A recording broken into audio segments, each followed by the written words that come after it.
beneath it, music, scratchy and low. The lawyer practiced his courtroom smile. The music was classical, but fluffy. The lawyer fortified himself with the knowledge that his host was no Renaissance man. The disciplined confidence he had learned in the war was returning. He mounted the steps jauntily, ready to be the star of the evening. About to ring the bell, he noticed a much younger man standing at ease on the grass, his face in shadow, his smooth hair pale and bright in the light from within. Odd. No aides. Tonight's host had insisted. No drivers. No bodyguards. And this in a crowd whose members tended to possess several of each. The lawyer rang, then turned to the stranger to say hello. But the blond man had vanished so thoroughly into the inky darkness that the lawyer began to doubt whether he had seen him at all. Never mind. Focus. Scintillate. Intimidate. The door swung open. The lawyer stepped inside. When he emerged, it was well past 4 a.m. He was dizzy from lack of sleep and too much good food and excellent claret. He was among the last to leave. Their host had worked out a departure schedule according to some scheme none of them understood, and yet they did as he proposed, accepting without a murmur of complaint his insistence on security against threats he refused to disclose. He had a hypnotic aspect, the lawyer decided, mesmerizing.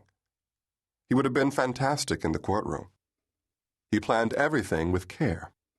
Even the number of guests turned out to be a symbol of their undertaking. The lawyer stood beside his car, fingers touching the door without quite opening it. The dew made the surface shine. He was shivering harder now than he had been on arrival, and not from cold. The host had unveiled his plan, and it turned out to be, like the man himself, brilliant, complex, efficient. The lawyer had sat there with the others, the whole room entranced as their host strode up and down in front of the fire, eyes bright and alive, filling in some details, leaving others for later discovery. One by one, the men at dinner had nodded. Some of the most powerful men in the country. And they had all nodded. Yes. Yes. And yes again.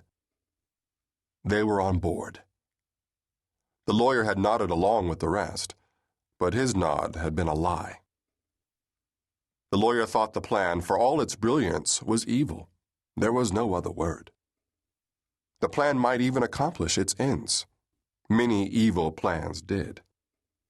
The lawyer had seen enough of life to know that the triumph of good was anything but inevitable. The triumph of good in the last war had cost the world millions of souls. The lawyer slipped behind the wheel. What was it about him that had made their host think he would join willingly so wicked a plan?